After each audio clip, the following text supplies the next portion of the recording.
Okay, so we left off with the model of New Jersey. So that's what's showing in the screen right now. Couple key features. We assume that once school started, that's week 35, that the A value goes to 2 and stays there. We had assumed right here that the D constant was 1 over 26, meaning people are immune for about 26 weeks. Okay, and the death rate, which we had before, just typed the numbers into the code. That's out now actually a constant in the parameters, and then the value dr is just typed into the code rather than the number 0.0025. All right, so we can change that. Now, if you do change the death rate, you should also go back and make sure, go back to plot choice 5 and make sure that your data points are actually matched by the curve. Changing the death rate will drastically change where the curves lie. So you do want to rematch to the data anytime that you change the DR value. All right, so this is where we were with New Jersey. Now let's look at Florida for similar numbers. Okay, so notice that the D value for Florida, I have that set at 126. The death rate is the same. It probably is actually a little lower for Florida because they learned from the errors of our ways. In fact, our death rate was probably higher at the beginning and lower as time went on, but we haven't built that into the model yet. Now let's look at what happens to Florida. We run this with those numbers, right? Oh, first of all, the match is good. Just take my word on it for it. I put the data in and I matched it up to see what would happen. Okay, and this kind of looks like what's happening in Florida right now. Let me zoom in a little bit on this data. So this is set for 2 years, but let's look at the infection curve a little more closely. Just go up to 20%. Okay, and you can see Florida is starting to fill up their ICUs. Okay, so I set the hospital threshold a little bit higher, but it's possible Florida is going to crash for hospitals. It's probably a little bit unfair to assume they're going to go over the top as of now, but for now, I'll leave it that way. Their hospitals are pretty full, and their curve, unfortunately, is still shooting up. Okay, so they may be able to go back and change their hospital threshold if perhaps a military ship will come, will dock that can take on a lot of patients, or maybe they'll convert a stadium or a not a stadium, but maybe like an arena, like a basketball arena. Maybe they'll make that into a makeshift hospital. They may have to do all kinds of creative things to bring this hospital threshold up.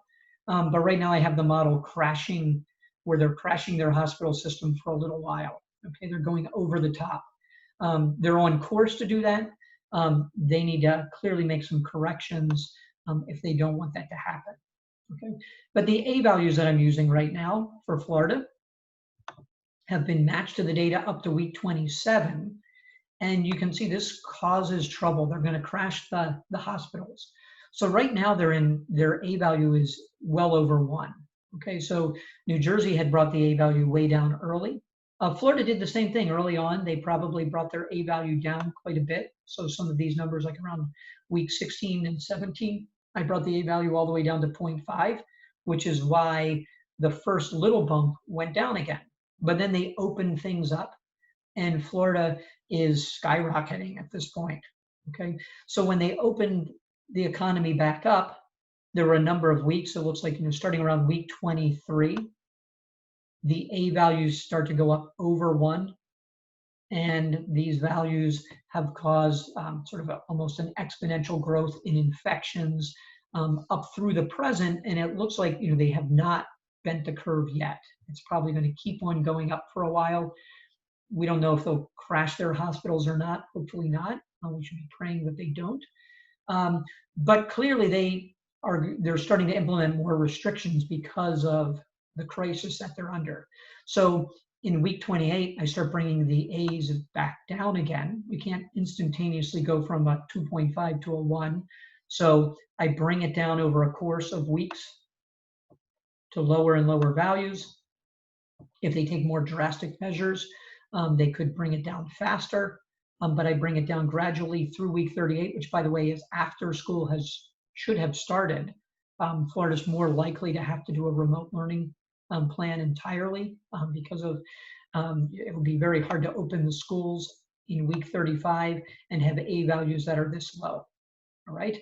Now you'll notice after week 40, okay, we're down, we start to open back up again because by week 40, they seem to have things back under control. So I had them go up to 1.5, and maybe by week 45, they'll end like New Jersey with a 2. So let me run that again. Okay, so after week 45, they're going to make that a 2. Actually, you can see that didn't have huge long-term consequences to make that a 2, right?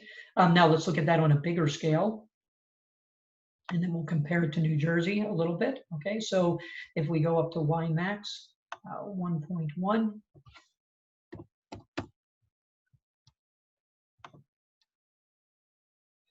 they have a very interesting susceptibility curve. You can see the blue curve, it came down a little bit during their little first mini wave. And if where people have half a year of immunity, it didn't start to climb. As they hit this big second wave, the susceptibility level drops way down again. Okay, so New Jersey had a big first spike, and it looks like it will have a smaller second one. Florida just sort of reversed that. Now, in some ways, there's an advantage to that, okay, because more people are getting sick in the present rather than in the past.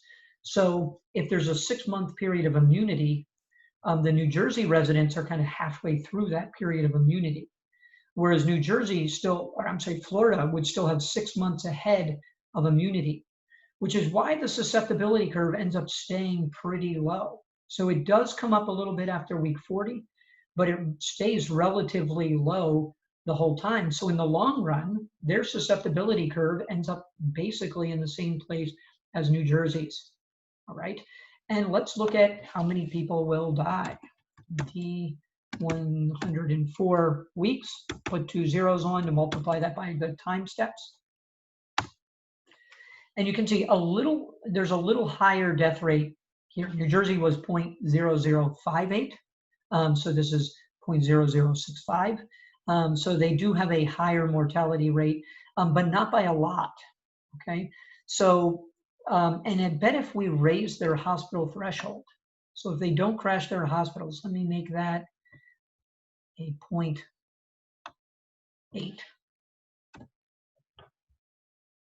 If I raise their hospital threshold, they don't quite crash their system, and let me recalculate the deaths involved. Death of 10400. You can see actually that's slightly lower than the New Jersey death rate. Okay, so as long as if Florida doesn't crash their hospital system, even though they're having great troubles now, in the long run they essentially become the same as New Jersey. So we paid a big price up front because things happened in New York first and hit us early on. Florida is going to be paying the price now because they didn't have a high price early on. So, but in the end, by the 2-year mark, both states look to be in about the same place. So I was sort of shocked by this. I thought that because New Jersey had so much happen early on that in the long run, we would be better off. But Florida didn't have that bad of a time of it early on. So in the long run, but they'll have it's a worse situation now. But in the long run, it evens out to about the same thing. So I would theorize that if there's a half year of immunity, all of the states may end up in a pretty similar situation in the long run, as long as they don't crash their hospital systems.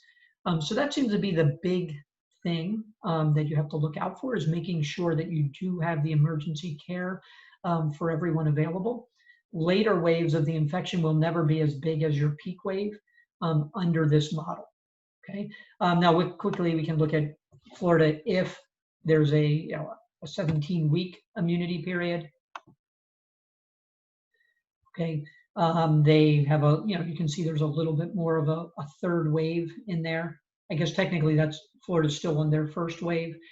So their second wave goes up a little bit if immunity doesn't last as long.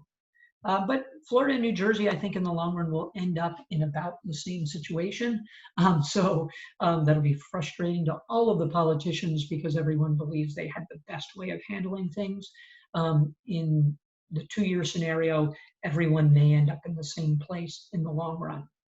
It was probably good that not all of the states were hitting things badly at the same time, so that resources could be distributed around the country.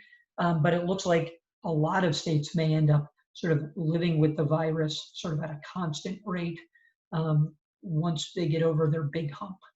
Okay, so hopefully we can have Florida make it over their hump without crashing their hospital system, and things won't be so bad in the long run.